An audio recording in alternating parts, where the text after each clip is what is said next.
Is Gemini capable of constructing data flow graphs that trace from client to server and back? Can it provide specific insights about these data flows? Can it assist in determining whether a vulnerability is truly a positive case or not? For this research, we focused specifically on XSS vulnerabilities. This work was conducted by Jonathan Santilli and Kirill Efimov. To demonstrate what we mean by understanding cross-component vulnerabilities, let me show you this small sample in the utility we developed to highlight the various data flow steps.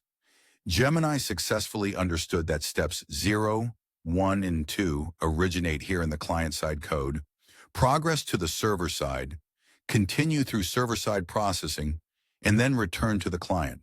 This is truly fascinating. Of course, this is a very small and straightforward project, something we created ourselves rather than finding it on the internet. It's just to demonstrate that yes, it was capable. What's particularly exciting is that it could handle larger projects like this one. This is a real-world scenario, a real application. Gemini identified several flows in analyzing this code.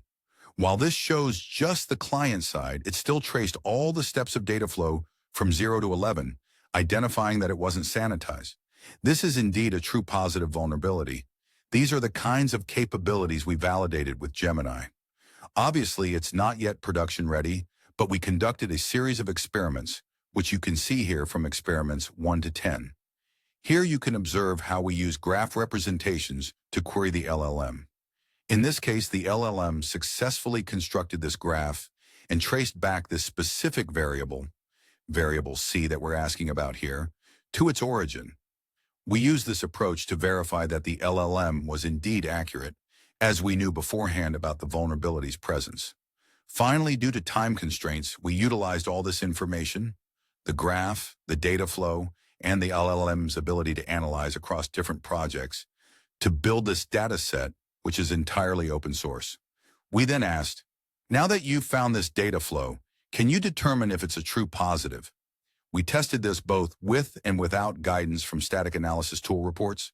Gemini successfully identified vulnerabilities and traced back the exact source and sync points, both when we specified these points and when we didn't. For us, this is fascinating and potentially groundbreaking, as current static analysis tools aren't doing this. They typically only report issues either on the client side or server side independently. We hope you find this notebook as interesting as we did. Please remember to uncomment the code at the end of the code cells to run the experiments. We left them commented because running analysis on multiple projects would be time-consuming. Thank you very much.